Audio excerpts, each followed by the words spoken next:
Sarah had learned to make herself invisible at Marine Corps Recruit Depot, San Diego. At 32, she moved through the training facility like a shadow, cleaning barracks and maintaining equipment with quiet precision, while young recruits dismissed her as just another civilian contractor. What none of them knew, what nobody at Paris Island West knew, was that the woman they called the cleaning lady had once been the most lethal combat instructor the Corps had ever seen. Before we jump back in, tell us where you're tuning in from, and if this story touches you, make sure you're subscribed, because tomorrow, I've saved something extra special for you. Tonight, when a training exercise went catastrophically wrong, those same recruits would discover that sometimes the most dangerous person in any room is the one everyone assumes is harmless. Asterisk. Sarah adjusted her maintenance cart and checked her watch. 0530 hours. The barracks at Marine Corps Recruit Depot, San Diego were already buzzing with pre-dawn activity, but she'd learned to time her cleaning rounds to avoid the chaos of morning PT formation. At 32, invisibility had become her superpower, a skill she'd perfected over the past 3 years of civilian contractor work. She pushed her cart down the polished corridor of Building 3182, her soft-soled shoes making no sound against the institutional linoleum. Her gray uniform marked her as facilities maintenance, the kind of person Marines looked through rather than at. It was exactly how she preferred it. "Hey, China lady." The voice cut through the morning quiet like a rusty blade. "My rack's got dust on the windowsill. Do your job better next time." Recruit Tyler Briggs stood in the doorway of Squad Bay Charlie, his uniform barely meeting regulation standards despite being 3 weeks into basic training. At 19, he possessed that particular brand of arrogance that came from confusing loudness with leadership. Behind him, several other recruits snickered, the kind of nervous laughter that echoed off concrete walls and settled into bones. Sarah didn't respond. She never did. At 32, she'd learned that the most obnoxious voices in any group were rarely attached to the brightest minds. But Briggs wasn't just loud, he was the kind of recruit who made drill instructors question their career choices. "I'm talking to you, cleaning lady," Briggs continued, stepping closer with the swagger of someone who'd never faced real consequences. "You speak English? Or do I need to use hand signals?" More laughter from his followers. Sarah methodically arranged cleaning supplies on her cart, her movements precise and economical. What Briggs didn't know, what none of these recruits knew, was that she understood military bearing better than he ever would. "Briggs." Staff Sergeant Maria Rodriguez's voice cracked like a whip across the squad bay. The drill instructor approached with that purposeful stride that meant someone was about to have a very bad morning. "What did I tell you about harassment of civilian personnel?" "Staff Sergeant, were you just running your mouth when you should be preparing for field training?" Rodriguez's dark eyes held the kind of intensity that had been forged in 3 combat deployments. "Because tonight's survival exercise just became a lot more interesting." Sarah caught the slight tightening around Rodriguez's eyes, the way her jaws set when she was planning something unpleasant for troublesome recruits. The staff sergeant had always been professional toward the civilian contractors, but Sarah sensed there was more recognition there than most people noticed. "Ma'am, with respect," recruit Jake Morrison stepped forward, his tone carrying the confidence of someone whose father was a colonel. "What kind of field training are we talking about? We've already passed basic combat skills." Rodriguez's smile was winter cold. "Congratulations, Morrison. You just volunteered to be squad leader for tonight's exercise. You'll be responsible for keeping your entire fire team alive during a 72-hour survival scenario in the Pendleton training area." The recruits exchanged glances, uncertainty flickering across their faces. Sarah continued her work, but she was listening to every word. The Pendleton training area was 60,000 acres of unforgiving terrain where Marines learned the difference between confidence and competence. "Now here's where it gets interesting," Rodriguez continued. pulling out a clipboard with official looking. Documentation. Due to budget constraints and new training protocols, each squad will be accompanied by a civilian observer to document training effectiveness. Briggs perked up. Ma'am, will these observers be staying out of our way while we handle business? Actually, Briggs, your observer will be fully integrated into your survival scenario. They'll eat what you eat, sleep where you sleep, and face every challenge your squad faces. Rodriguez's eyes found Sarah across the squad bay. Chun, report to my office at 1400 hours. You've been selected for special assignment. The announcement hit the squad bay like a flashbang grenade. Morrison's mouth fell open. Briggs looked like he'd swallowed something unpleasant. The other recruits stared at Sarah with expressions ranging from disbelief to outright horror. Staff. Sergeant, Morrison found his voice. Surely there's been some mistake. She's just... I mean, no offense, but she's civilian maintenance. This is a Marine Corps survival exercise. Rodriguez's expression could have frozen desert sand. Are you questioning my orders, Recruit Morrison? No, ma'am, but because it sounds like you're suggesting that someone's appearance determines their capabilities. Is that the kind of Marine you're planning to become? Sarah almost smiled at that. If only these recruits knew what Rodriguez suspected, what was buried so deep in classified files that most Marines would never see it. As she wheeled her cart toward the exit, she heard Briggs mutter to his buddies, "Great, now we're stuck babysitting the cleaning lady for 3 days. This is going to be a disaster." What Briggs couldn't see was the way Rodriguez watched Sarah leave, or the slight nod of acknowledgement between two professionals who recognized something in each other that had nothing to do with uniforms or ranks. That afternoon, as Sarah reported to Rodriguez's office as ordered, she wondered if 3 years of invisibility were about to come to an end. The manila folder on the staff sergeant's desk was marked with classification levels that most recruits would never see. Chun, Rodriguez said quietly, closing the office door.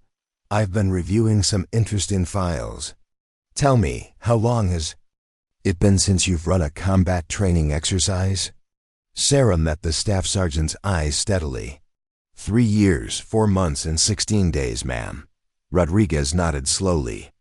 Those recruits have no idea what they're about to learn, do they? 4. The first time in months, Sarah Chun allowed herself a genuine smile. No, ma'am. They really don't. The administrative office of Building 3182 hummed with fluorescent lighting and the steady click of keyboards. But Sarah barely noticed as she organized supply requisitions at a corner desk. Staff Sergeant Rodriguez had assigned her additional paperwork duties following their conversation, keeping her close while maintaining the pretense that she was just another civilian contractor. What Rodriguez didn't know, what Sarah had carefully hidden for 3 years, was that this wasn't her first experience with systematic harassment and institutional blindness. She'd seen it before, in different uniforms and different ranks, but always with the same underlying assumption that competence could be measured by appearance, gender, or social expectations. Look who got promoted to desk duty, Recruit Briggs announced as he swaggered into the office with a supply request form. Behind him trailed his usual entourage, Morrison, Recruit Danny Walsh, and Recruit Marcus Kim. Hope you can read military forms, cleaning lady.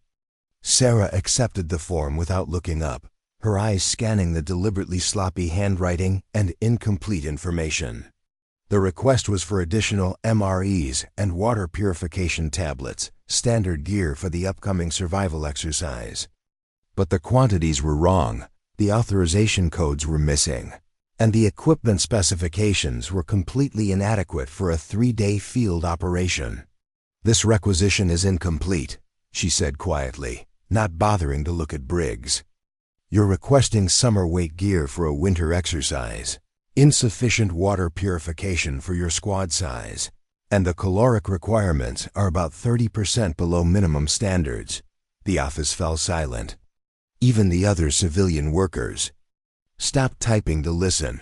Morrison stepped forward, his face flushing red. "Excuse me, but who appointed you supply expert? You clean toilets for a living." Sarah finally looked up, meeting his gaze with the steady calm that had once made seasoned. Preparing and narrating this story took us a lot of time, so if you are enjoying it, subscribe to our channel. It means a lot to us. Now back to the story. Marines reconsider their life choices. I read the training schedule. Night temperatures in the Pendleton Hills drop to 38 degrees this time of year. Your current gear list would result in hypothermia casualties within 12 hours. "That's ridiculous," Walsh interjected, though uncertainty flickered in his voice. "The drill instructors wouldn't send us out there unprepared." "The drill instructors," Sarah replied evenly, "expect you to demonstrate the competence to prepare yourselves. That's the point of the exercise." Briggs slammed his palm against the desk, making several workers jump. "I don't need survival advice from someone whose biggest challenge is which bathroom cleaner to use. Just process the damn requisition." Sarah studied the 4 recruits with the kind of clinical assessment that had once evaluated potential in much deadlier circumstances. Morrison, privileged background, used to having problems solved for him. Walsh, follower, would panic under real pressure. Keem, quiet intelligence but afraid to contradict the group. And Briggs, dangerous combination of arrogance and incompetence. That got people killed. She'd seen this exact personality type before, in officers who sent Marines into ambushes because they were too proud to listen to intel from enlisted personnel, in commanders who ignored warnings from local nationals because they didn't look like real soldiers, in decision-makers who confused volume with competence and aggression with leadership. "You know what?" Briggs continued, his voice carrying that particular edge that meant he was about to cross a line he couldn't uncross. "Maybe this is perfect. Maybe having the cleaning lady along will teach us how to babysit civilians in combat zones. Could be valuable training." Morrison laughed, the sound sharp and ugly. "Right? She can show us how to surrender properly when things get rough." The words hit Sarah like physical blows, not because they hurt, but because they revealed how little these young men understood about what they were preparing for. She'd seen Marines surrender before brave, competent warriors who made impossible choices to save their people. She'd also seen arrogant officers get their entire units killed because they thought toughness meant never acknowledging limitations. "Actually," a new voice interrupted from the doorway, "Chun will be showing you how to stay alive when your lack of preparation catches up with you." Everyone turned to see Staff Sergeant Rodriguez entering the office, her expression carrying the kind of intensity that made smart recruits check their bootlaces and stupid ones dig deeper holes. "Staff Sergeant," Morrison began, we're just demonstrating exactly why this exercise is necessary." Rodriguez cut him off. She walked to Sarah's desk and reviewed the rejected requisition form, her eyebrows rising as she took in the inadequate specifications. "Chun, your assessment of this equipment list?" Sarah kept her voice professional, though something dangerous flickered in her eyes. "Insufficient for stated mission parameters, ma'am. Current specifications would likely result in training injuries or hypothermia casualties." Rodriguez nodded grimly.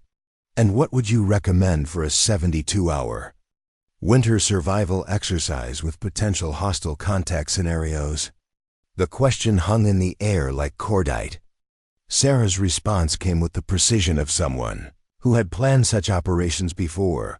Cold weather sleeping systems rated to 20 degrees. Water purification capacity for minimum 5 liters per person per day. High-calorie MREs with supplemental energy bars, emergency medical supplies including hypothermia treatment protocols, and backup communication equipment with GPS emergency beacons. The recruits stared at her like she'd started speaking a foreign language. Rodriguez's smile was sharp as a blade. "Interesting that our civilian observer knows more about survival protocols than Marines 3 weeks from graduation," she said quietly. "Chun, I'm authorizing you to rewrite their equipment list. Properly this time." As Sarah began drafting the corrected requisition, she heard Briggs whisper to his friends, "This is humiliating." Getting schooled by the cleaning lady about Marine Corps operations. What he didn't see was the way Rodriguez's expression hardened, or how her fingers drummed against her service pistol in a rhythm that suggested she was calculating how many push-ups it would take to teach proper respect. What none of them saw was Sarah's slight smile as she wrote equipment specifications that would keep them alive. When they learned the difference between confidence and competence the hard way, the exercise was still 18 hours away, but the real education was about to begin. The armory at Marine Corps Recruit Depot San Diego hummed with controlled chaos as squads collected their gear for the survival exercise. Sarah stood in the civilian observer section, watching Rodriguez brief the other contractors who would document different aspects of the training. What none of them knew was that Sarah's assignment came with additional instructions that hadn't appeared in any official briefing. "Chun," Rodriguez had said during their private meeting that morning, "your primary objective is documentation, but I'm also authorizing you for emergency intervention if lives are at risk." Some of these recruits. She'd paused, studying a particular personnel file. Some of them need to learn hard lessons before they get real Marines killed. Now, watching Briggs swagger through equipment distribution like he was preparing for a camping trip rather than a survival test, Sarah understood exactly what Rodriguez meant. The recruit was checking gear with the casual attitude of someone who'd never faced real consequences for being unprepared. "Morrison," Briggs called out to his squad leader, "you think we really need all this cold weather gear? Weather report says it'll be in the 50s during the day."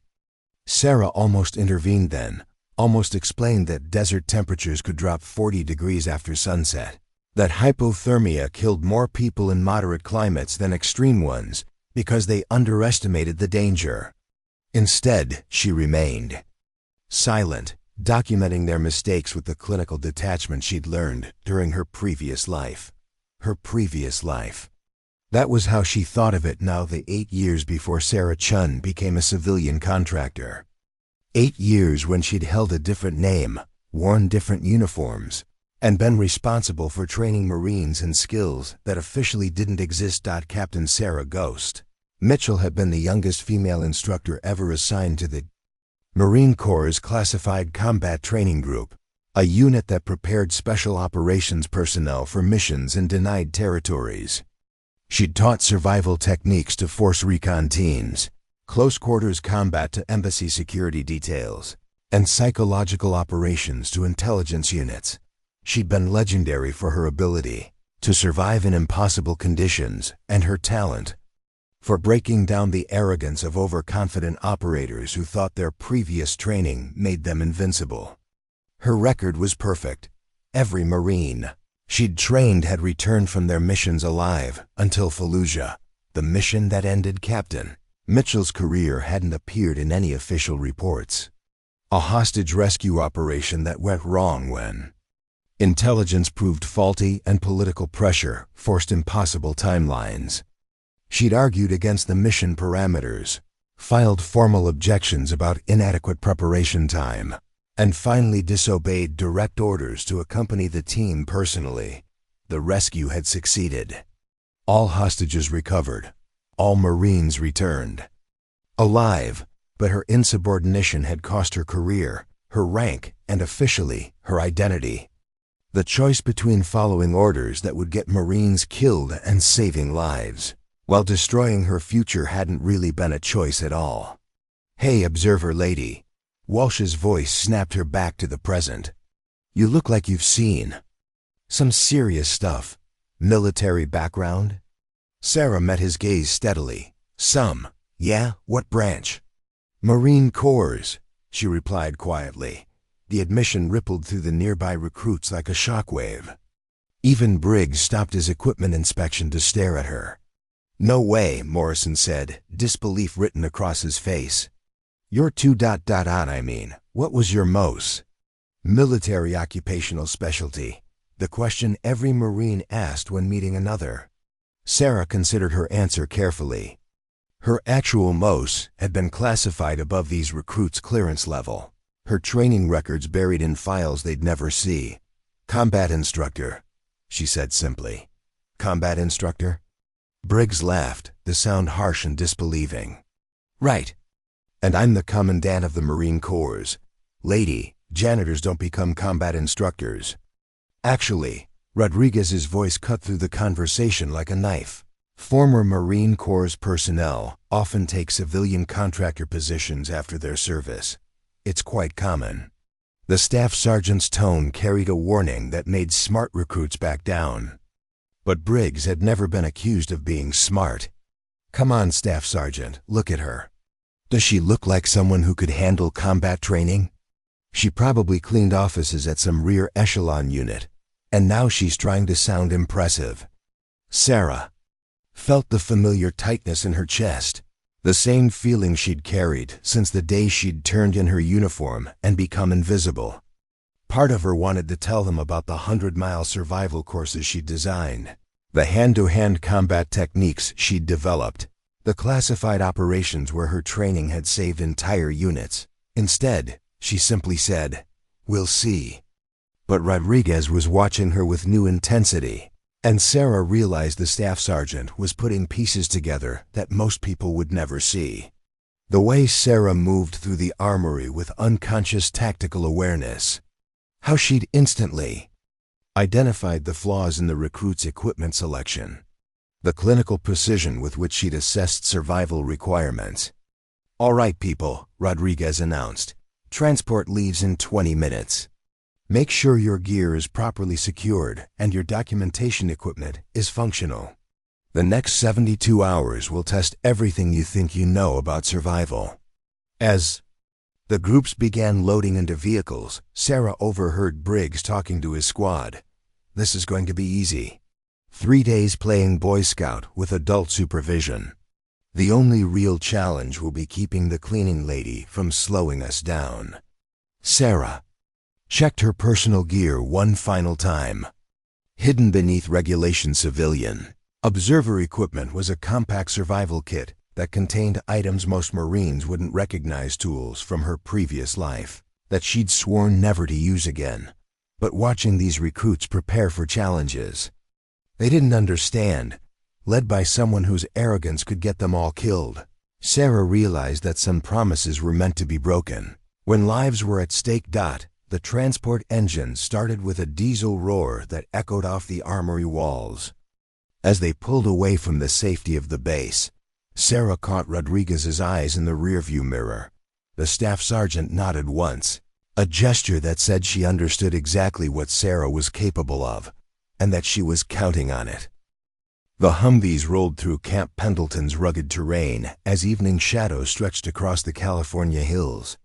Sarah sat in the back of the lead vehicle, surrounded by Briggs' squad and trying to remain invisible while they discussed their strategy for the upcoming survival exercise. What she heard made her increasingly concerned about their chances of completing 72 hours without casualties. "All right, listen up," Morrison announced from the passenger seat, his tone carrying the authority of someone who'd never actually led anything more challenging than a study group. "I've been thinking about our approach for this exercise. We establish a base camp near water, set up a defensive perimeter, and wait it out for 3 days. How hard can it be?"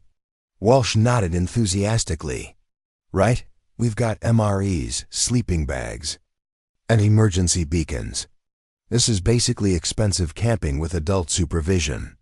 Sarah almost spoke up then, almost explained that survival exercises weren't about waiting comfortably for extraction. They were about testing mental resilience, leadership under pressure, and the ability to adapt when plans fell apart. Instead, she remained silent, documenting their overconfidence with the same clinical detachment she'd once used to evaluate special operations candidates. "The only real challenge," Briggs added, glancing meaningfully at Sarah, "will be making sure our observer doesn't slow us down when we need to move fast." No offense, lady, but this isn't exactly office work. None taken, Sarah replied quietly, though her eyes tracked the terrain outside with unconscious tactical awareness. She was noting water sources, potential shelter locations, and egress. Routes with the kind of automatic assessment that had once kept Marines alive in hostile territory. Kim, who had been silent since departing the base, finally spoke up. What if the weather gets worse than predicted? Those hills can be pretty unforgiving at night. Weather's fine, Morrison dismissed with a wave. 50-degree days, maybe 40 at night. We've got cold weather gear if it drops lower. Besides, this is a training exercise, not actual combat. They're not going to let us freeze to death. Sarah bit back a dozen responses, each drawn from experiences these recruits couldn't imagine. She'd seen training exercises turn deadly when overconfident students refused to take environmental threats seriously. She'd watched Marines get evacuated for hypothermia in 50-degree weather because they'd underestimated the cumulative effects of fatigue. Inadequate nutrition and poor decision-making. The convoy slowed as they approached the drop zone, a clearing in the hills that provided access to thousands of acres of unforgiving wilderness.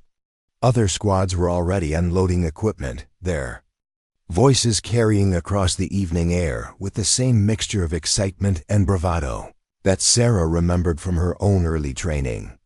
Final equipment check, Staff Sergeant Rodriguez announced as the vehicle stopped. Once you're on foot, you're committed to the scenario.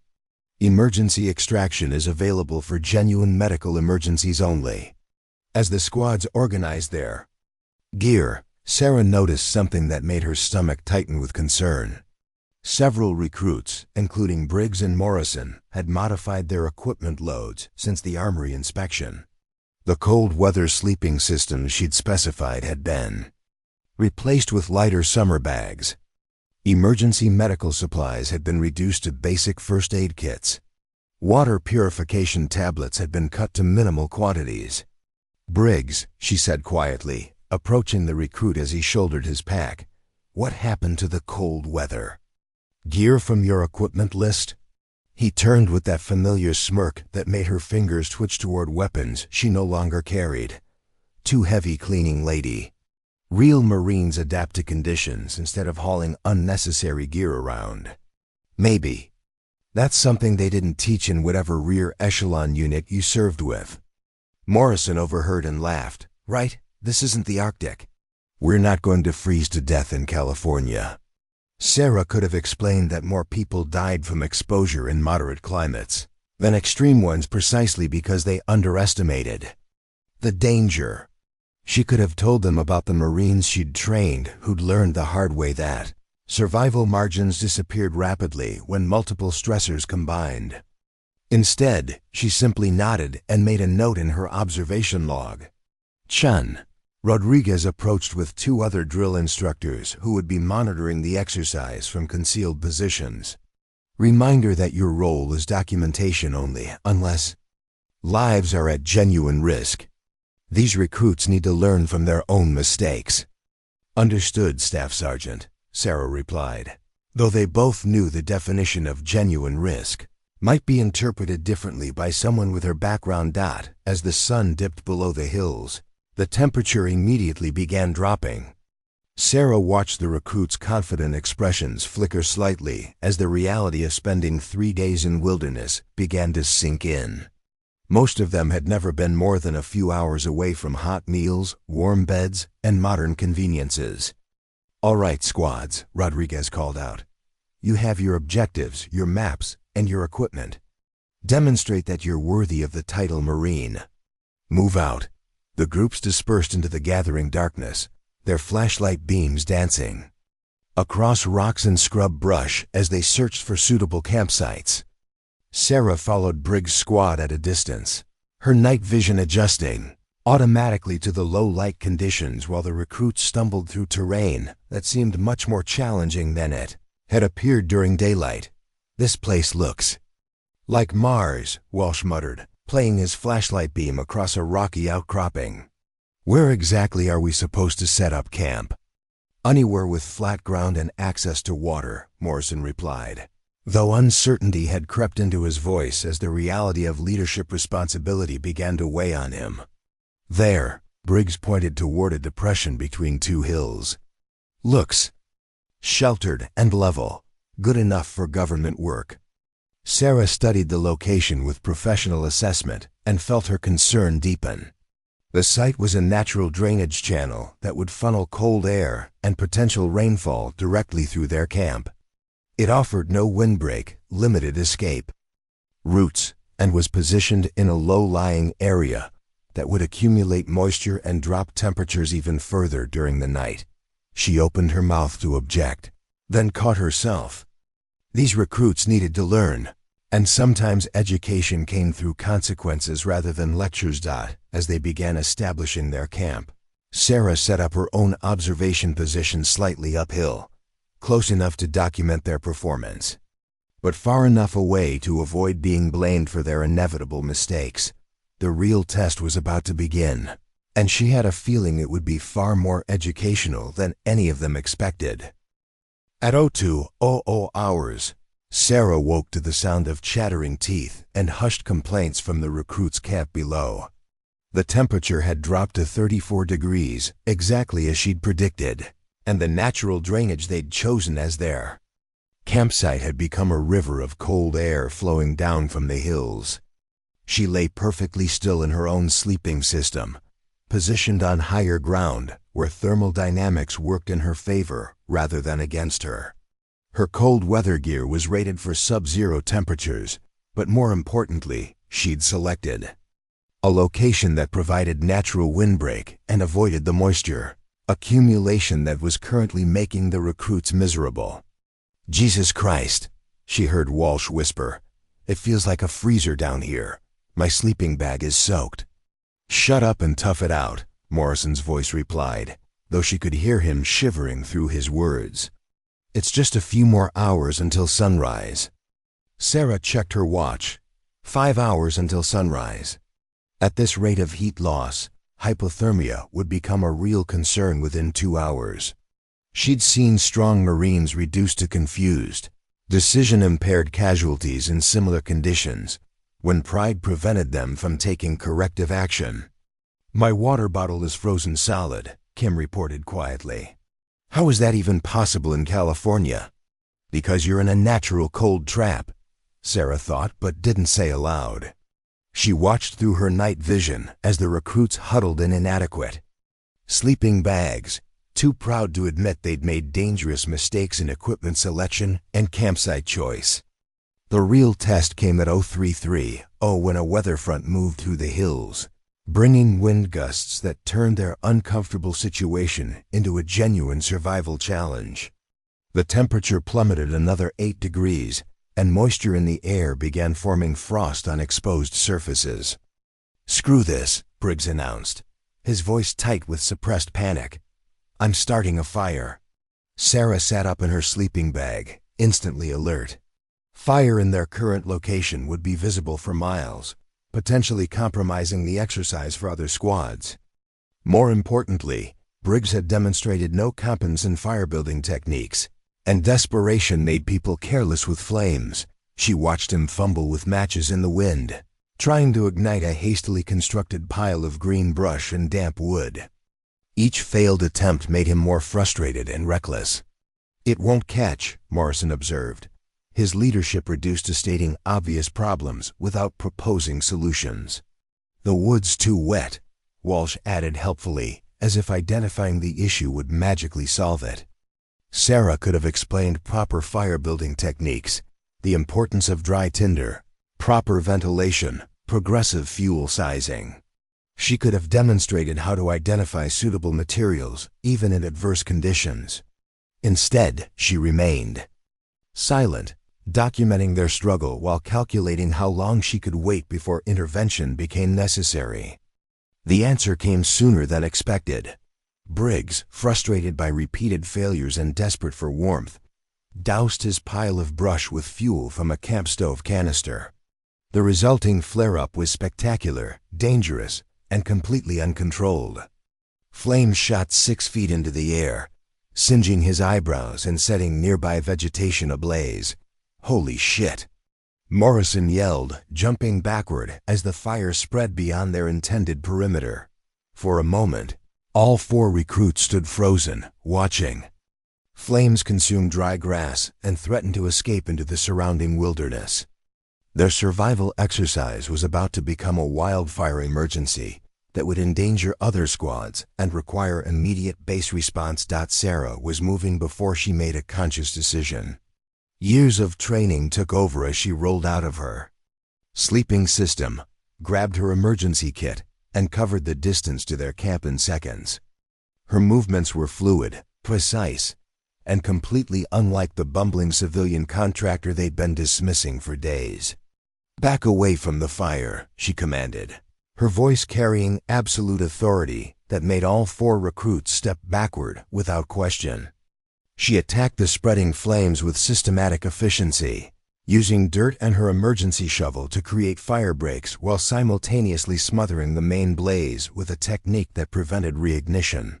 Within 90 seconds, the fire was completely controlled and extinguished. The recruits stared at her in stunned silence. Walsh's mouth hung open. Kim looked like he was watching magic. Morrison seemed to be processing something that didn't fit his understanding of reality. "How did you?" Walsh began. "Wilderness fire. Suppression, basic technique," Sarah replied calmly, checking the perimeter for hot spots. "You create containment barriers before addressing the source." "But where did you learn?" Morrison started.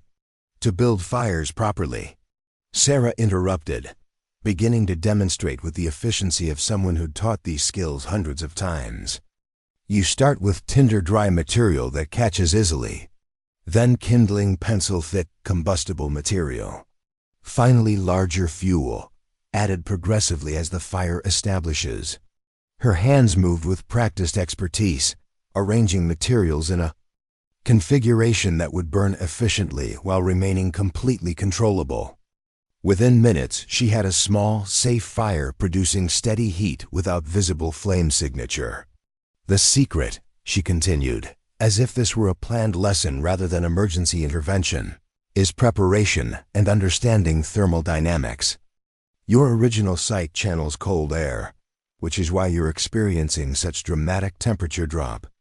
Briggs found his voice, though it came out smaller than usual. "You really were military, weren't you?"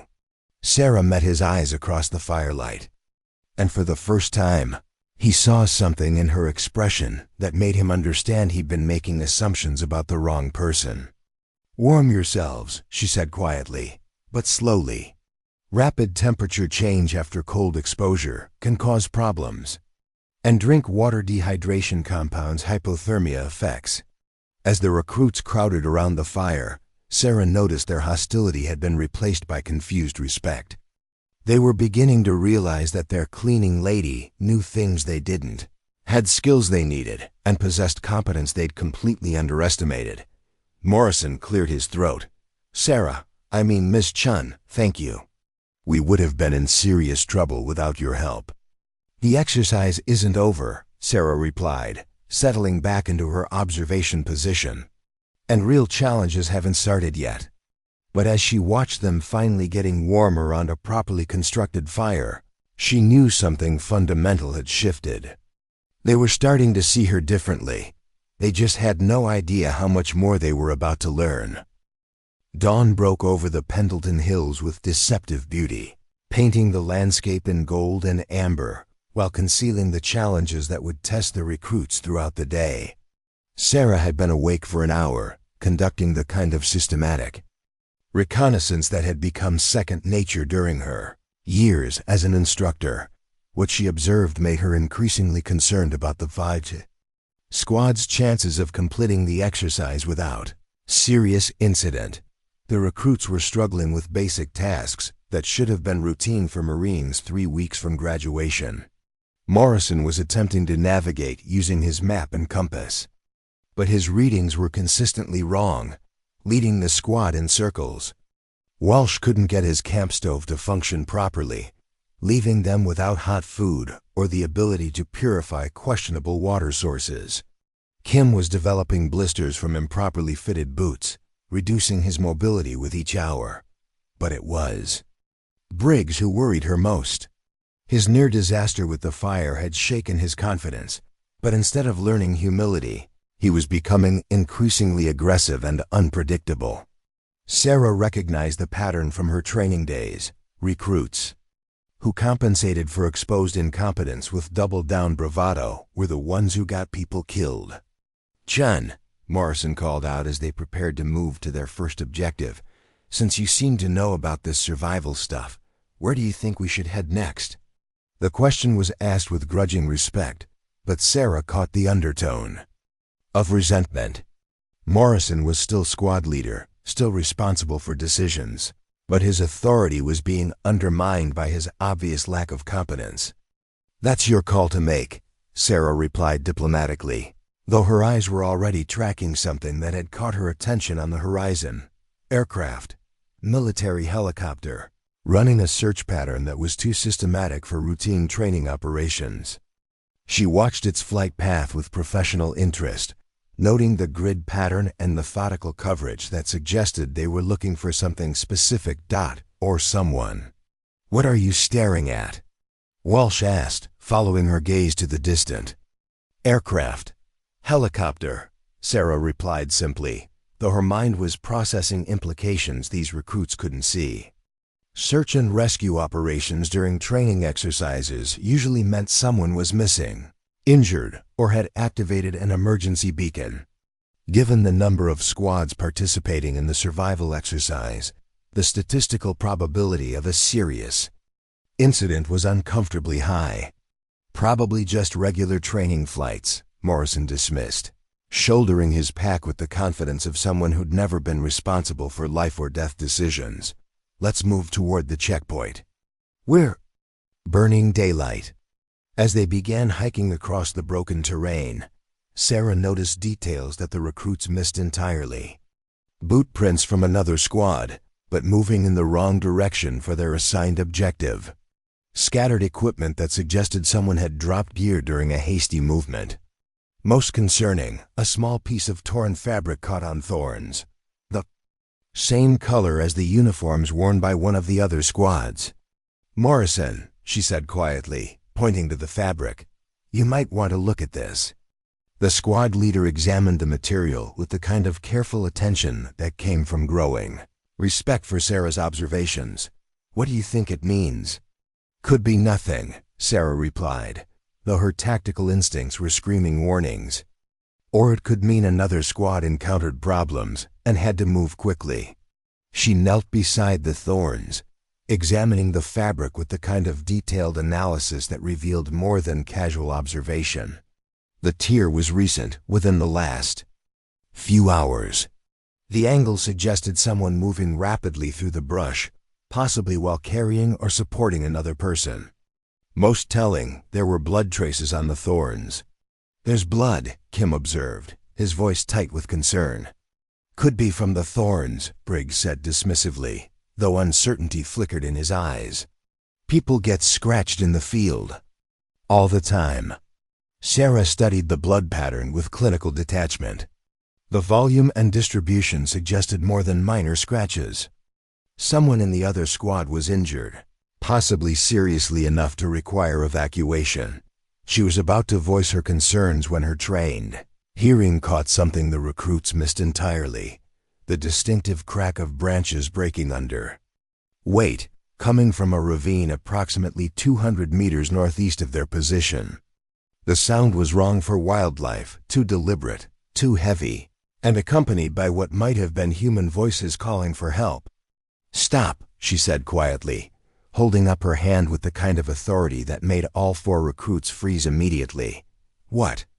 Morrison whispered, finally recognizing that Sarah was responding to threats he couldn't perceive. "Listen," Sarah commanded, her head tilted in a position that maximized auditory input. The recruits strained to hear whatever had caught her attention, but their untrained ears couldn't distinguish significant sounds from natural background noise. Sarah, however, was parsing audio input with skills developed through years of operations where detecting human activity meant the difference between mission success and catastrophic failure. Voices, she reported quietly. Approximately 200 meters, bearing 045. Someone's in distress. I don't hear anything, Walsh protested, though he kept his voice low in response to Sarah's obvious concern. How can you possibly hear voices from that distance?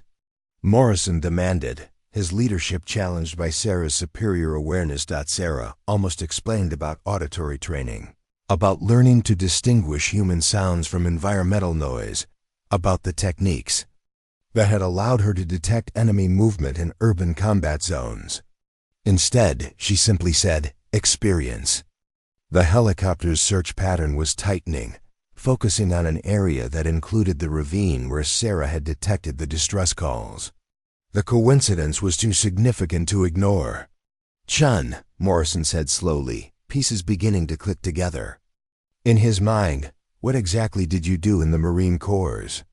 Before Sarah could answer, a clear shout for help echoed across the hills, finally loud enough for even the recruits to hear. The voice was young male and carried the kind of desperation that meant someone was facing a genuine emergency. Well, Briggs said, his earlier arrogance replaced by uncertainty, I guess we know what the helicopter's looking for. Sarah was already moving, her stride shifting from the casual pace of an observer to the purposeful movement of someone trained for emergency response. We need to check that out, she called over her shoulder. Wait, Morrison protested. Our mission parameters don't include leaving Marines to die. Sarah interrupted, her voice carrying an edge that made all 4 recruits understand they were seeing a different person than the cleaning lady they'd been dismissing. As they followed her toward the source of the distress calls, none of them noticed how Sarah's movement through terrain had become textbook tactical advancement, how her eyes swept their environment with threat assessment protocols, or how her entire bearing had shifted from civilian contractor to something much more dangerous. They were about to discover that their observer knew things about emergency response that weren't taught in basic training, and depending on what they found in that ravine, they might learn that sometimes the most qualified person to handle a crisis was the one everyone had underestimated. The distress calls led them to a ravine where Recruit Squad Delta had encountered the kind of accident that turned training exercises into medical emergencies. Recruit Jessica Martinez lay at the bottom of a 12-foot drop, her left leg bent, at an angle that made even the hardened recruits wince. Her squad leader, Recruit Corporal David Chun, was applying pressure to a head wound while 2 other squad members stood helplessly nearby. Thank God, Chun called out when he saw them approaching. We need help down here. Martinez fell during night movement, lost footing on loose rock. Possible concussion, definite leg fracture, and she's been unconscious for 20 minutes. Sarah assessed the situation with the clinical efficiency that had once made her the Marine Corps' most effective combat medical instructor. The terrain was treacherous with unstable rock formations that made safe descent challenging. Martinez's position at the bottom made standard evacuation procedures complicated and dangerous. More critically, the injured recruit was showing signs of shock, pale skin, rapid shallow breathing, and dropping body temperature. In wilderness conditions, shock could kill faster than the underlying injuries. Morrison, Sarah said quietly, your squad needs to establish a safety perimeter and radio for medical evacuation. Already tried, Chun called from below. Radio's damaged from the fall. We can't reach base. The helicopter Sarah had been tracking was nowhere in sight, having moved its search pattern to another sector. They were effectively on their own with a critically injured Marine and no immediate way to summon help. Chun, Morrison called down, what's Martinez's status? Bad, came the reply. Pulses weak and rapid, breathing shallow, and the leg fracture looks compound. She needs real medical attention, not field first aid. Sarah watched Morrison process. The responsibility suddenly thrust upon him. As senior ranking recruit in the area, evacuation decisions fell to him. But his training had covered basic first aid, not complex medical emergencies in austere environments. "What do we do?" Walsh whispered, voicing what everyone was thinking. Morrison looked around desperately, his confidence crumbling under the weight of a situation that required competence he didn't possess. We need to get down there and stabilize her, then. Figure out evacuation. With what medical supplies? Briggs demanded. "We've got basic first aid kits, not trauma equipment." Sarah remained silent, though her mind was already calculating treatment protocols and evacuation procedures. Martinez's condition was deteriorating, and standard recruit-level medical training would be inadequate for the injury she was displaying. "All right," Morrison announced with false bravado. "I'm going down to assess the situation personally." Sarah watched him prepare for descent and realized he was about to make the situation much worse. Morrison's approach would be to rappel down the unstable rock face using inadequate equipment, potentially causing additional rockfall that could injure Martinez further or trap multiple people in the ravine. "Wait," she said quietly. "Shun, we appreciate your help with the fire thing, but this is a Marine Corps medical emergency." Morrison replied, though uncertainty cracked his voice. "We need to handle this through proper channels." Sarah studied the ravine with professional assessment, noting approach routes that would minimize additional hazard to the patient. She identified stable anchor points for secure descent, calculated the equipment needed for safe medical evacuation, and determined the treatment priorities that would stabilize Martinez for transport. Most importantly, she recognized symptoms that the recruits had missed. Martinez wasn't just unconscious from head trauma. Her positioning and breathing patterns suggested possible internal injuries that required immediate advanced medical intervention. "Morrison," she said with quiet authority, "if you go down there using standard rappelling techniques, you risk destabilizing the rock formation. If that happens, you could injure Martinez further or trap yourself in an inescapable position. Then what do you suggest?" Morrison snapped, frustration and fear making him aggressive. Sarah looked at the 4 recruits who had spent days dismissing her as irrelevant. Kim was pale with shock. Walsh looked like he might vomit from stress. Briggs was backing away from the situation entirely. Morrison was paralyzed by responsibility he wasn't equipped to handle. "You radio for help using your emergency beacon," she said calmly. "I told you, our radio's broken," Morrison protested. "Not radio, emergency beacon. GPS locator with satellite uplink capability. Every squad carries one." The recruits exchanged glances. Morrison fumbled for his emergency equipment, producing a device he'd forgotten existed until Sarah mentioned it. "How do you know about?" Walsh began. "Because," Sarah interrupted, "someone needs to coordinate evacuation while someone else provides immediate medical treatment to prevent Martinez from dying of shock." The words hung in the air like incoming artillery. These recruits were facing their first real crisis, and their training had proven inadequate. They needed help from someone with capabilities they were only beginning to understand. "Chun," Morrison said slowly, "what exactly do you think we should do?" Sarah looked down at Martinez, whose condition was visibly deteriorating, then back at the recruits who had spent 3 days mocking her competence. "I think," she said quietly, "you're about to learn why some people become civilian contractors." After leaving the military, she began removing equipment from her pack items that hadn't appeared on any official gear list. Medical supplies that suggested training far beyond basic first aid. Descent equipment that was clearly military grade. "Morrison," she commanded, her voice taking on the authority that had once directed complex operations in hostile territory. "Activate that beacon and coordinate with base for medical evacuation. Kim, establish communication with Chin's squad and get a detailed assessment of Martinez's injuries. Walsh, start clearing a landing zone for helicopter extraction." "What about me?" Briggs asked, though his usual arrogance had been replaced by something approaching respect. Sarah shouldered her pack and approached the edge of the ravine with movements that suddenly looked nothing like a civilian contractor. "You," she said simply, "are about to watch someone who actually knows what they're doing." As she prepared for descent, Sarah realized her 3 years of invisibility were about to end permanently. But watching Martinez's condition deteriorate, she understood that some revelations were worth the cost. These recruits were about to discover exactly who they'd been underestimating. Sarah descended into the ravine with fluid precision that defied everything the recruits thought they knew about civilian contractors.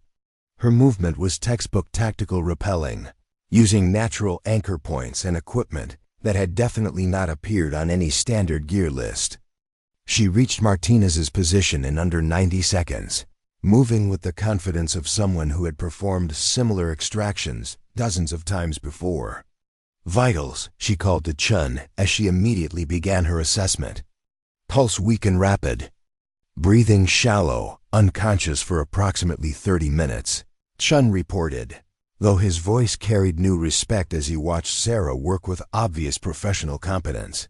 Sarah's hands moved across Martinez with the systematic efficiency of someone trained in combat medicine.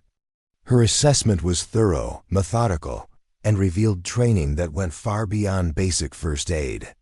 Within 60 seconds, she had identified a compound fracture of the left tibia, possible concussion, symptoms of internal bleeding, and early stage shock. "Chun," she commanded, "I need you to maintain pressure on that head wound while I address the more serious issues." From her pack, Sarah produced medical supplies that made the recruits above stare in stunned silence. Advanced trauma bandages, 4 fluids, emergency medications, and monitoring equipment that belonged in a field hospital, not a civilian contractor's backpack. "How the hell does she have that stuff?" Walsh whispered to Morrison, who was watching Sarah work with growing amazement. "Shut up and help coordinate that helicopter," Morrison replied, though his voice carried the same bewilderment. Sarah established in 4, line with the kind of expertise that required hundreds of hours of training and practice. Her movements were economical, precise, and completely confident. She administered fluids to combat shock while simultaneously stabilizing Martinez's fractured leg using field expedient techniques that most Marine Corps medics would have struggled to execute properly. "Martinez," she said firmly to the unconscious recruit, "you're going to be fine, but I need you to stay with me. Can you hear my voice?" Martinez's eyes fluttered open, confusion and pain written across her features. "What ... where?" "You fell during night movement," Sarah explained, her voice carrying the calm authority that had once reassured Marines in much worse situations. "You have some injuries, but we're going to get you evacuated to proper medical care. My leg ... Martinez tried to look down, but Sarah gently restrained her movement. "Fractured, but we've immobilized it. More importantly, you likely have internal injuries that require hospital treatment. I've started fluids and pain management, but we need to get you out of here." Martinez focused on Sarah with the kind of concentration that came from recognizing competence in a crisis. You're not just an observer, are you?" Sarah met her eyes steadily. "Right now, I'm the person keeping you alive until evacuation arrives." Above them, the sound of rotor blades grew louder as the search helicopter finally located their position. Morrison had successfully activated the emergency beacon, and military medical evacuation was inbound. "Sarah," Chun called from beside. Martinez's head, her pulse is strengthening. "Whatever you did with that 4 is working." "Standard shock treatment," Sarah replied, though her casual tone belied the advanced medical knowledge required to properly address Martinez's condition. "Restore blood volume, stabilize fractures, manage pain, and maintain airway." The helicopter circled overhead, its crew assessing the landing zone that Walsh had cleared under Morrison's direction. Over the aircraft's loudspeaker, a voice crackled. Ground personnel, this is Dustoff 7-2. We have eyes on your position. Prepare patient for extraction. Sarah looked up at the helicopter with professional recognition. She knew the crew, knew their capabilities, and understood exactly what they needed to execute a safe medical evacuation from challenging terrain. "Chun," she instructed, "when that bird lands, you're going to help me move Martinez to the aircraft. The transfer needs to be quick and smooth to minimize additional trauma." "Roger that," Chun replied, his response automatic and respectful. The helicopter touched down in the makeshift landing zone with the kind of precision that spoke to experienced aircrew. 2 flight medics emerged, carrying advanced medical equipment, and moving with the urgency that characterized real medical emergencies. "What do we have?" the senior medic called as he approached the ravine edge. "Female, approximately 20 years old," Sarah called back with the crisp professionalism of someone accustomed to medical handoffs. "Compound fracture left tibia, possible concussion, suspected internal bleeding. 4 established, vital stabilizing. Patient conscious and responsive." The medic paused, clearly surprised by the quality and detail of the medical report. "Are you medical personnel?" Sarah hesitated for a fraction of a second, then replied, "Former Marine Corps." "What's your medical training background?" Another pause. "Combat medical specialist." The lie was necessary, though it fell far short of her actual qualifications. Captain Sarah "Ghost" Mitchell had been certified as a Special Operations Combat medic, trained to provide advanced trauma care in austere environments. She'd saved lives in conditions that made this evacuation look routine. "Outstanding," the medic replied. "Maintain patient care while we prepare extraction equipment." As the medical team rigged their equipment for the ravine descent, Sarah continued, monitoring Martinez's condition with the kind of casual competence that left the recruits speechless. She adjusted 4 flow rates, checked neurological responses, and maintained spinal alignment with techniques that clearly required extensive training. "Chun," Morrison called from above, "how's she doing?" "Better," Sarah replied before Chun could answer. "Martinez is stable for transport. The evacuation team should have her in surgical care within 2 hours."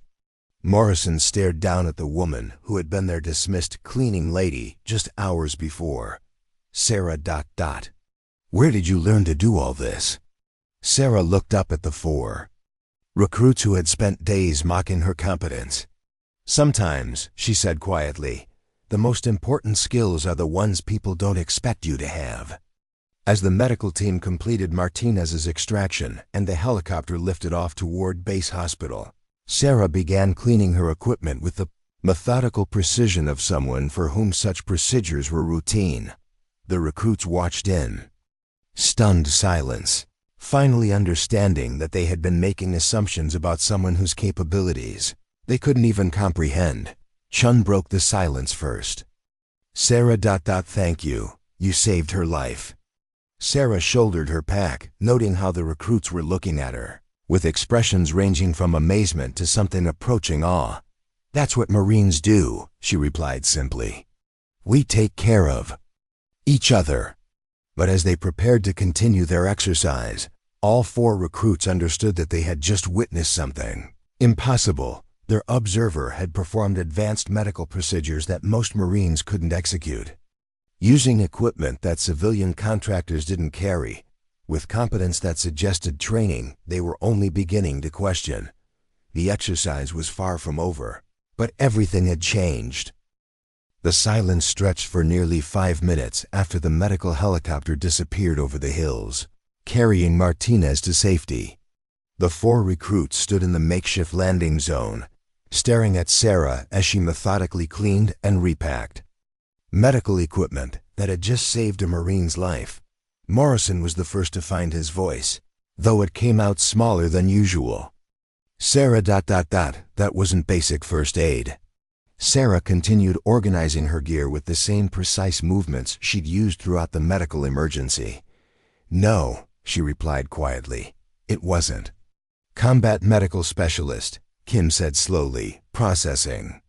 What they'd witnessed, that's what you told the flight medic.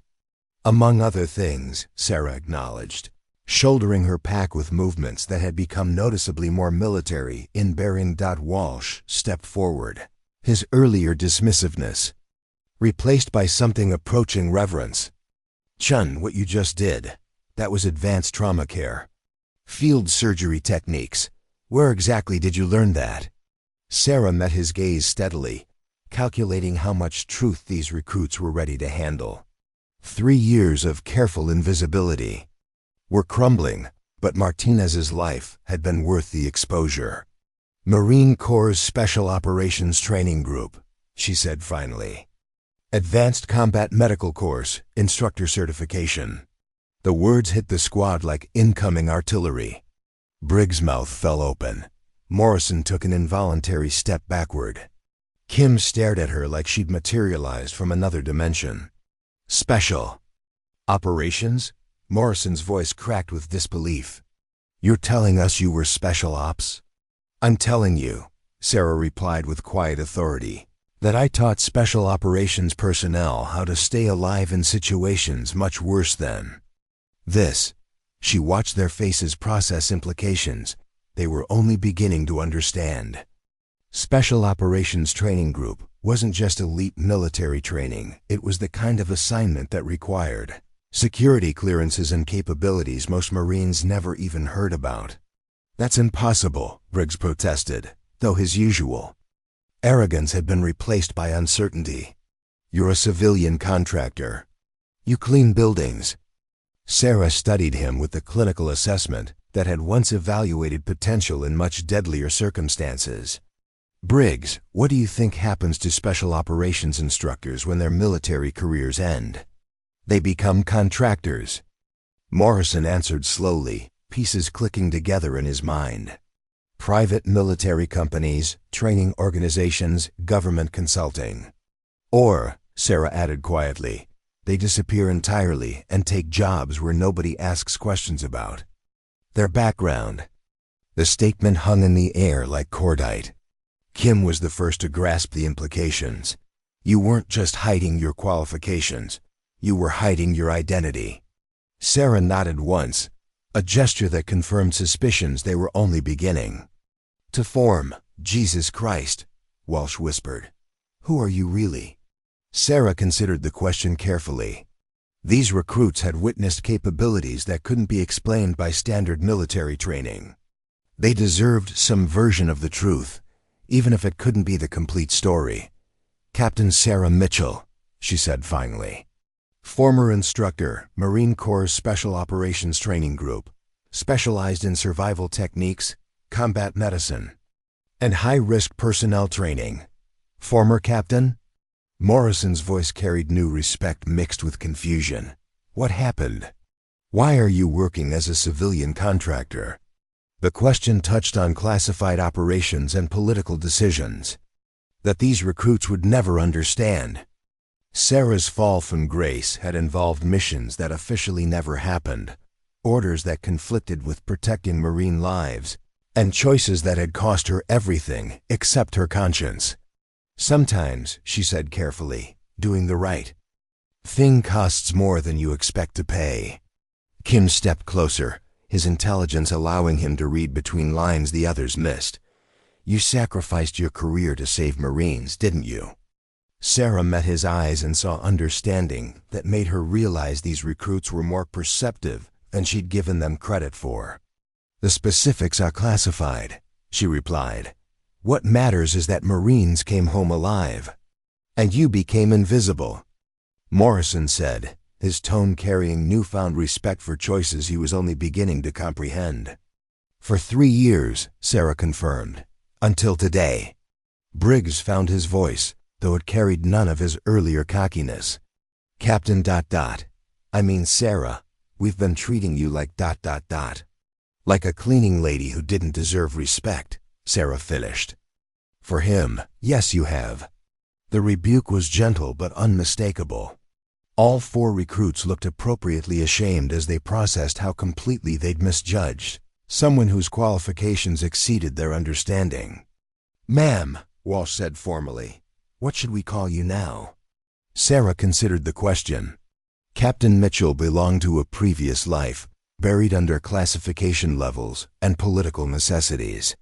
But Sarah Chun, the invisible contractor, had just performed miracles that couldn't be ignored. "For now," she said, "Sarah works fine. We still have an exercise to complete. Are you going to continue as our observer?" Morrison asked.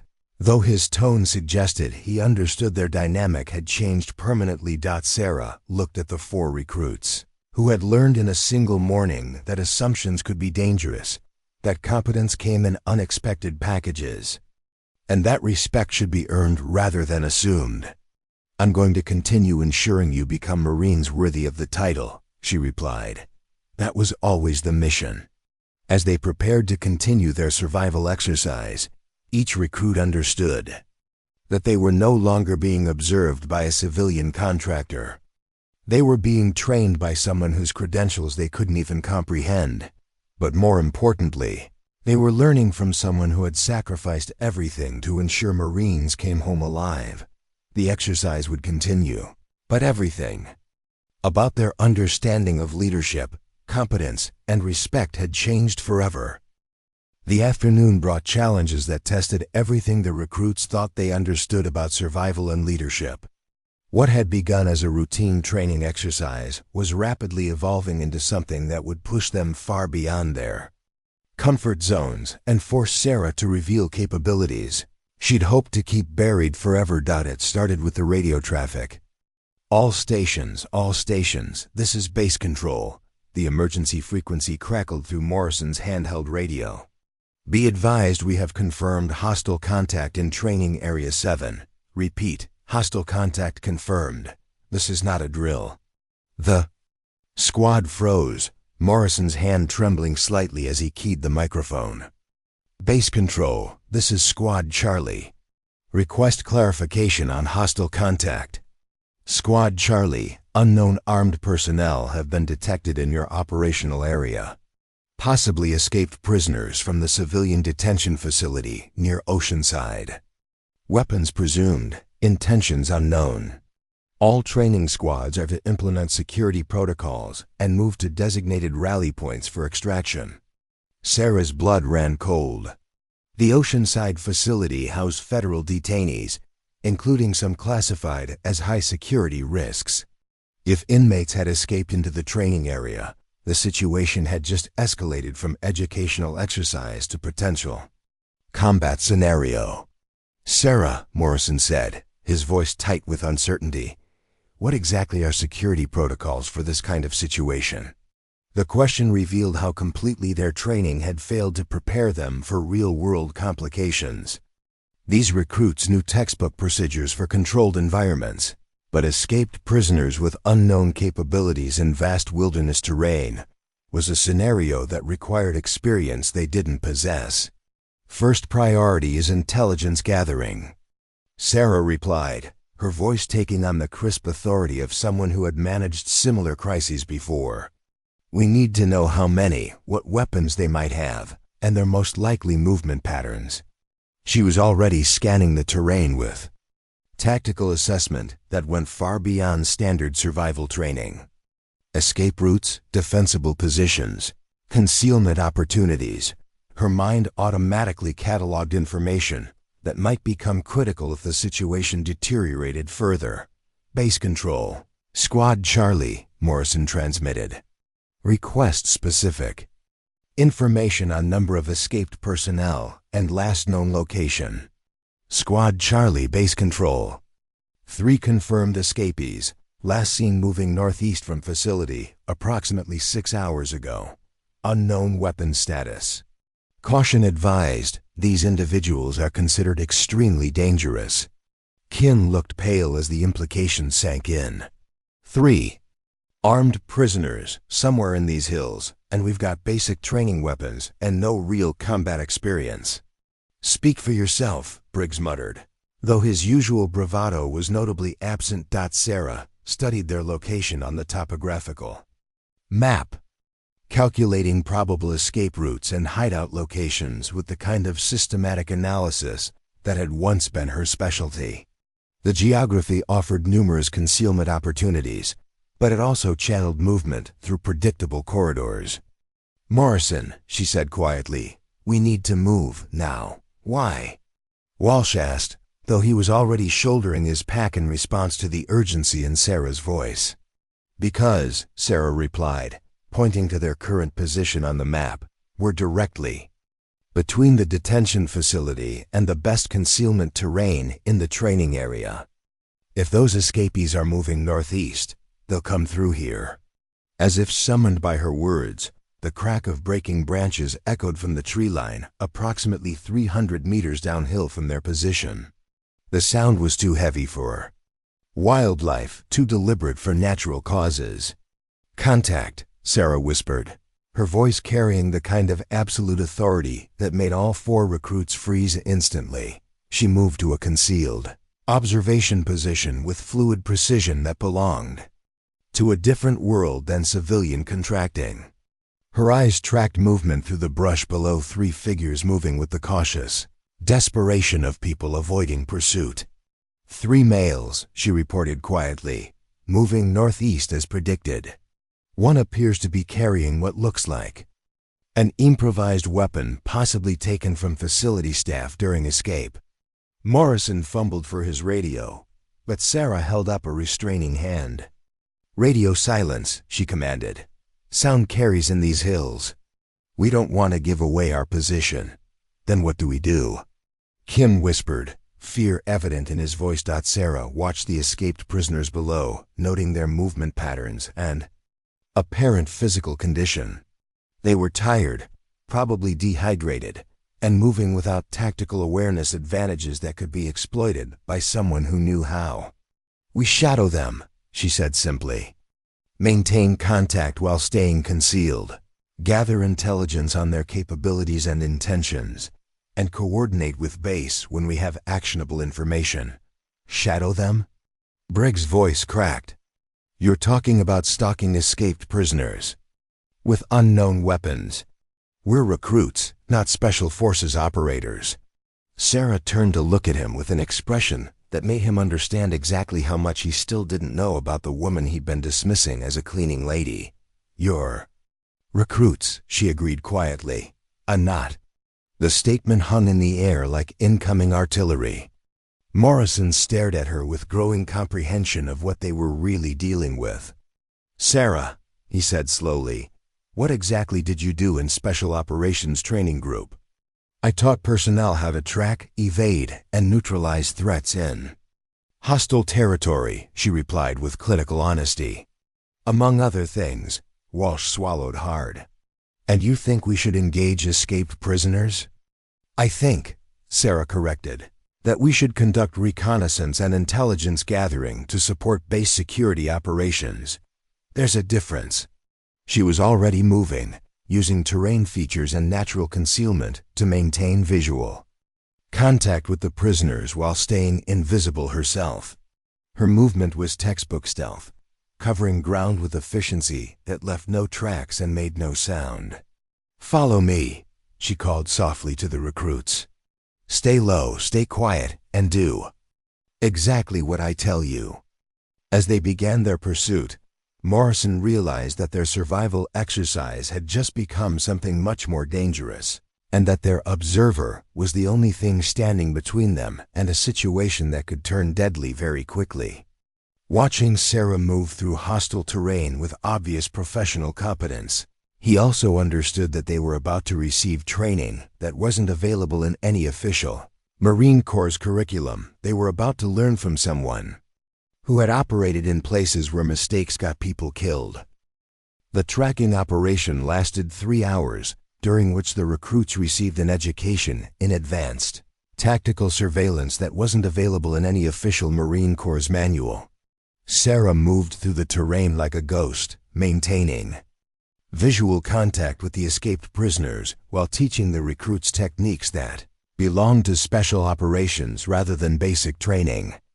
"Pressure on the heel, not the toe," she whispered to Kim as they traversed rocky ground. Rolling motion minimizes noise and leaves fewer tracks. How do you know they can't see us? Walsh asked quietly, amazed by their ability to stay invisible while maintaining constant surveillance.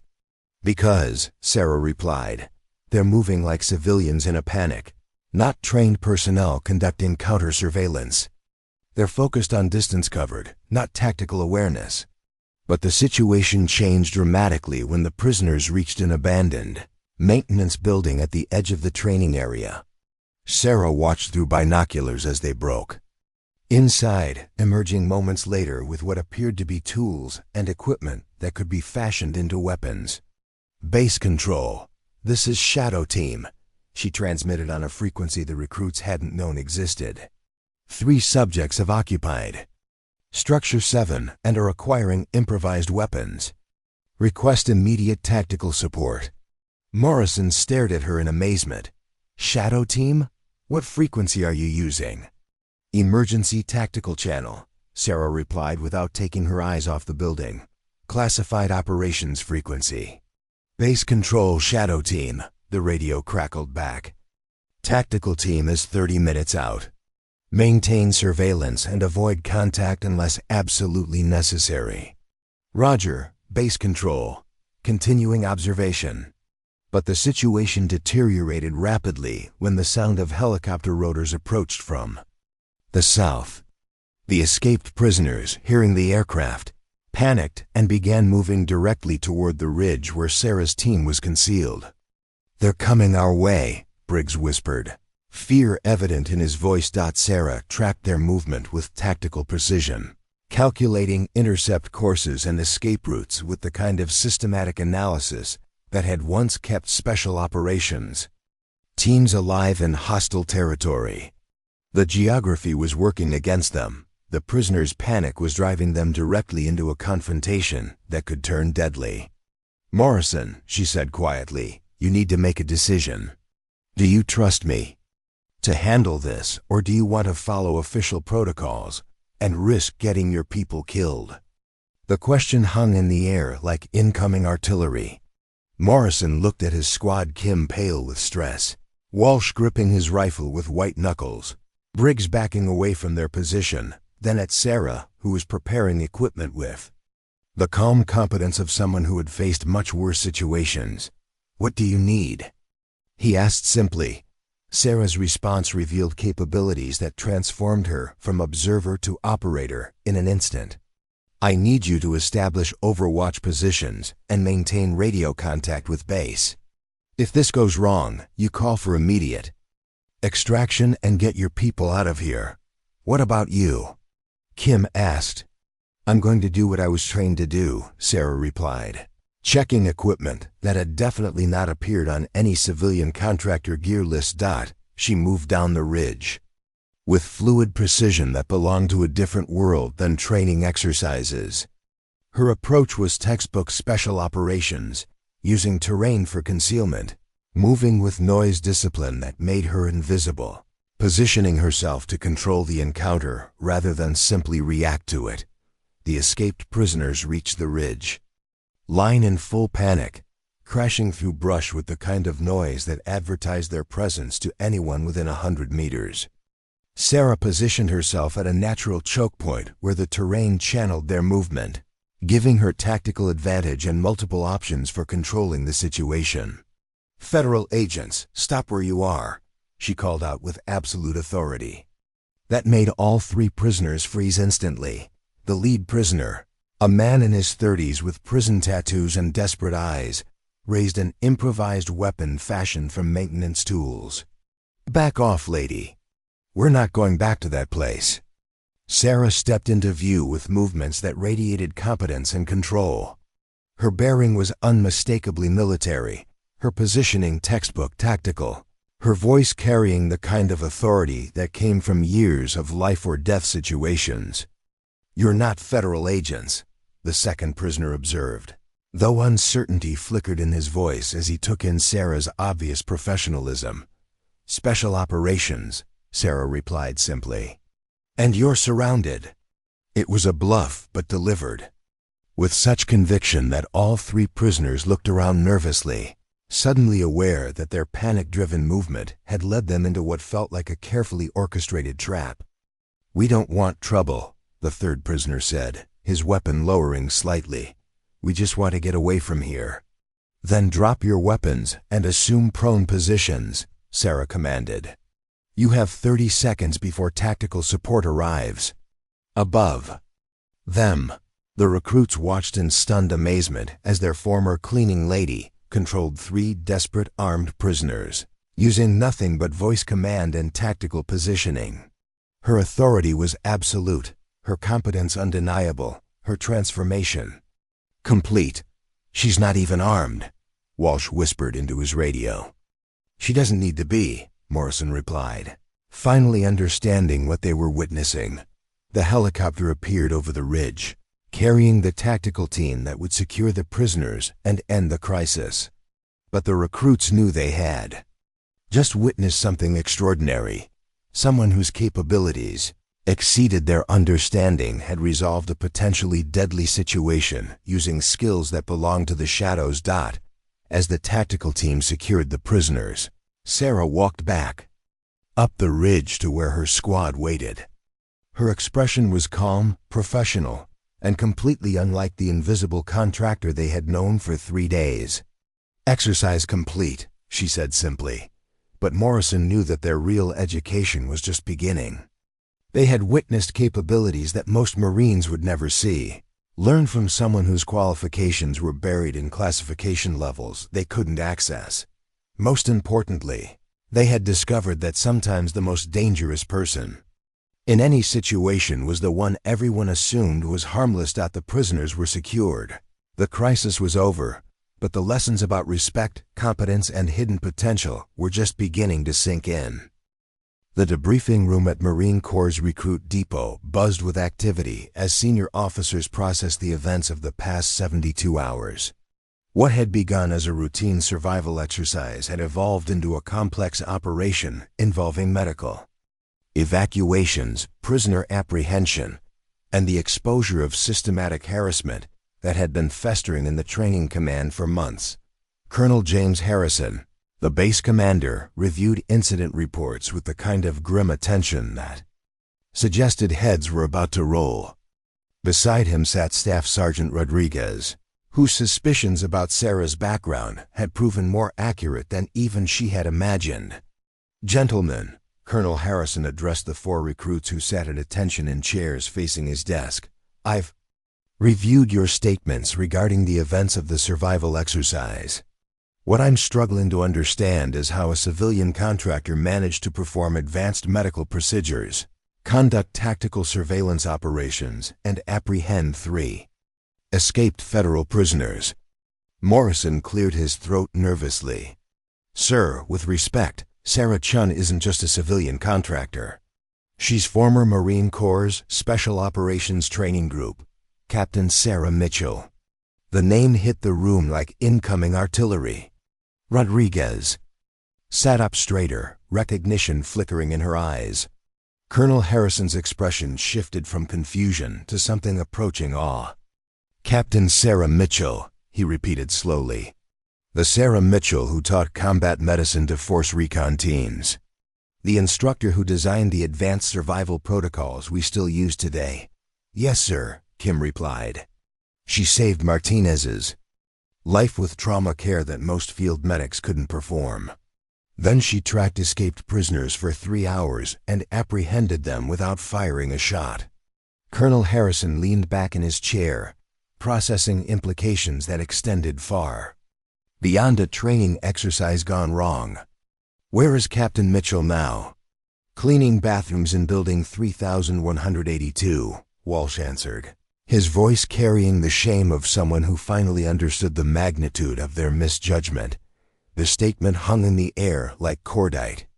Rodriguez's expression hardened as pieces clicked together in her mind, pieces that revealed systematic failures in recognizing and utilizing qualified personnel. "Explain to me," Colonel Harrison said quietly, "how one of the Marine Corps' most decorated special operations instructors ended up working as a janitor while being harassed by recruits."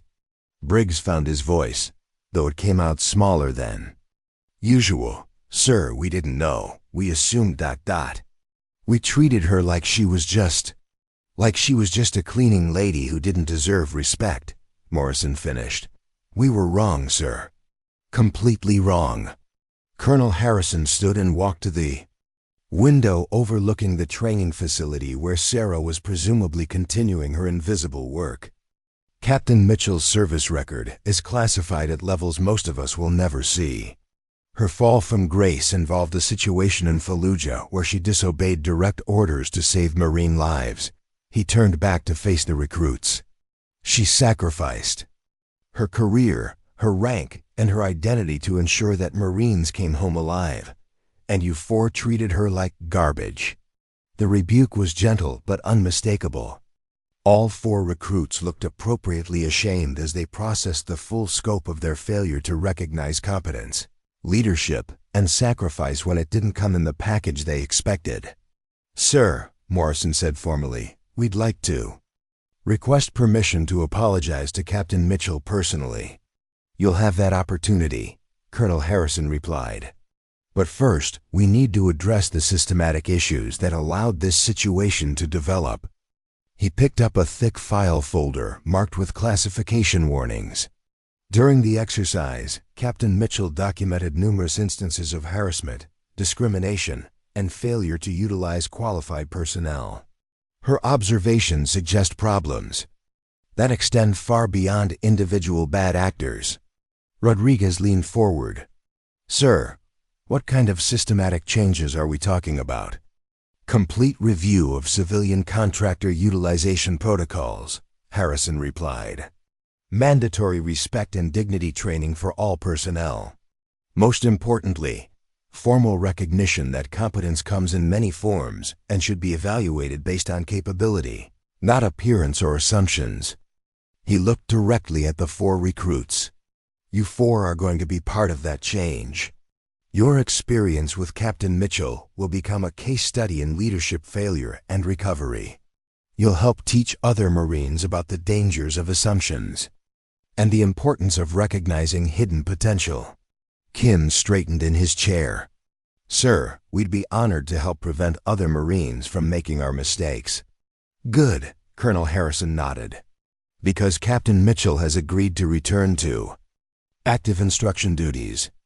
She'll be redesigning our survival and medical training programs to better prepare Marines for real-world challenges. The news hit the recruits like a physical blow, but in the best possible way. Walsh smiled for the first time since the exercise began. She's coming back to active duty, sir? As a civilian instructor with full military honors recognition, Harrison clarified. She'll be developing training protocols that could save countless Marine lives in future operations. He paused, studying each recruit carefully. But more importantly, she's agreed to personally oversee your continued training. Apparently, she believes you four have potential worth developing. Briggs looked stunned. After how we treated her, she still wants to train us. That, Rodriguez interjected with a slight smile, is what real Marines do. They take care of each other, even when others don't deserve it. Colonel Harrison closed the file. Dismissed. Report to Building 3182 at 0800 tomorrow for your first official lesson with Instructor Mitchell. And gentlemen? Yes, sir? This time, try listening instead of assuming you know better than someone with more experience than all of you combined. As the recruits filed out of the debriefing room, each understood that their survival exercise had taught them lessons about leadership, respect, and hidden potential that would shape them for the rest of their military careers. More importantly, they were about to learn from someone who had sacrificed everything to ensure Marines came home alive, and who had been given a second chance to continue that mission. The real training was about to begin. 6 months later, Master Instructor Sarah Mitchell stood at the front of the Advanced Combat Training classroom, watching a new group of Marine recruits file in for their first lesson in survival and tactical medicine. The classroom was state-of-the-art, equipped with simulation technology and training aids that reflected the Marine Corps' commitment to preparing warriors for real-world challenges. But the most significant change wasn't in the equipment, it was in the atmosphere. Gone was the toxic culture of assumption and dismissal that had once poisoned the training environment. In its place was something Sarah had worked tirelessly to build, a culture of respect, competence, and recognition that potential came in many forms. "Good morning, Marines," she called out, her voice carrying the authority that had once directed special operations in hostile territory. "Good morning, Master Instructor Mitchell," the recruits replied in unison, their voices carrying genuine respect rather than grudging compliance. At the back of the classroom, 4 familiar faces sat in the front row: Morrison, Kim, Walsh, and Briggs, now wearing the chevrons of newly promoted corporals. They had requested permission to audit Sarah's advanced courses, part of their ongoing education in leadership and their commitment to ensuring other Marines never repeated their mistakes. "Today we begin advanced survival training," Sarah announced, her presentation slides showing scenarios that would challenge everything these recruits thought they knew about operating in hostile environments. "But before we discuss technical skills, we need to address something more fundamental: assumptions." She clicked to a slide that showed a simple question. What assumptions are you making about the people around you? The classroom fell silent.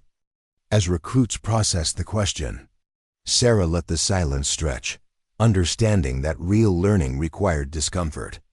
6 months ago, she continued, 4 Marines in this room assumed that a civilian contractor cleaning their barracks was incompetent, irrelevant, and unworthy of respect. Those assumptions nearly cost lives during a training exercise. Morrison stood up, his face serious but determined. "Ma'am, permission to address the class?"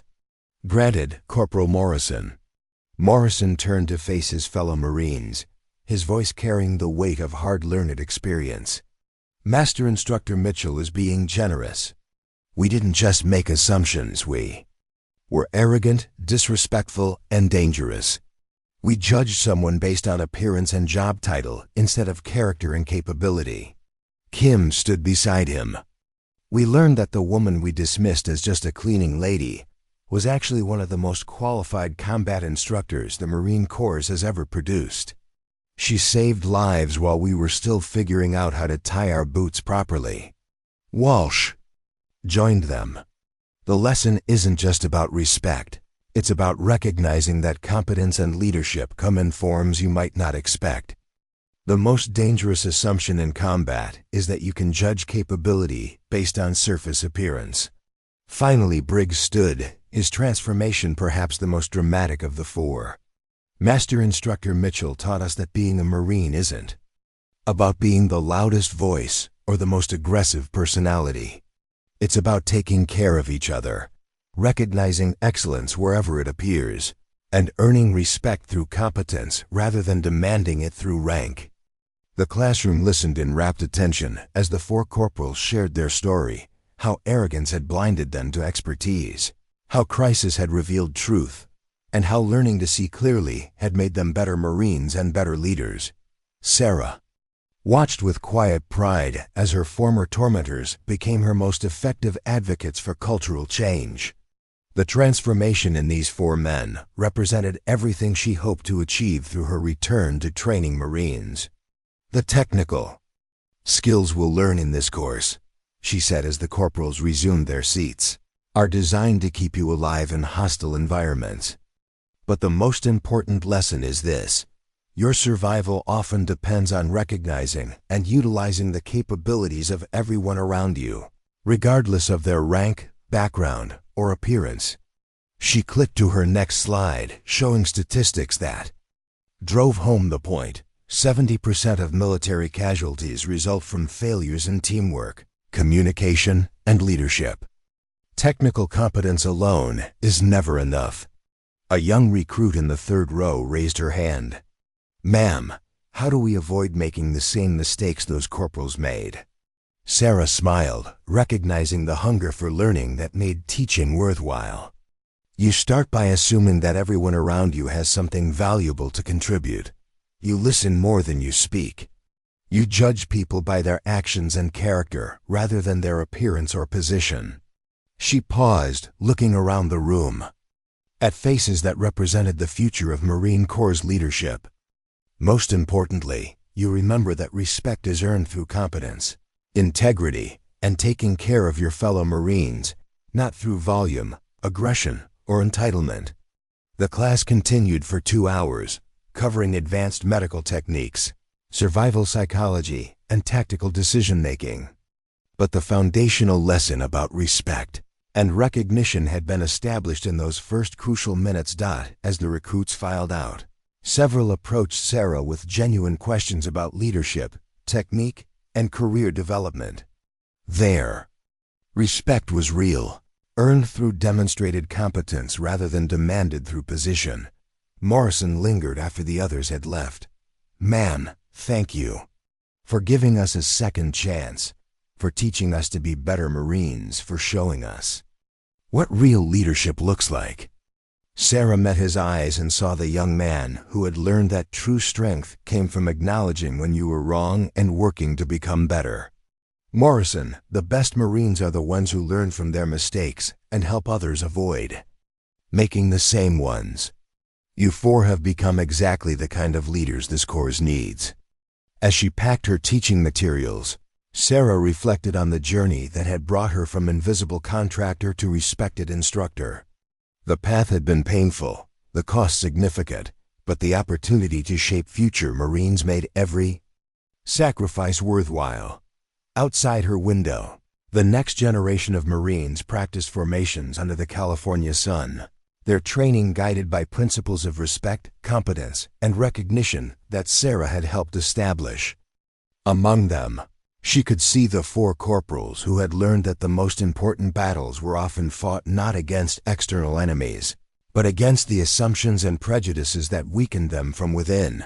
The future looked bright, filled with Marines who understood that strength came not from putting others down, but from lifting everyone up to their highest potential. Sometimes the most important victories were the quiet ones that changed hearts and minds one person at a time. Up next, you've got 2 more standout stories right on your screen. If this one hit the mark, you won't want to pass these up. Just click and check them out. And don't forget to subscribe and turn on the notification bell so you don't miss any upload from us.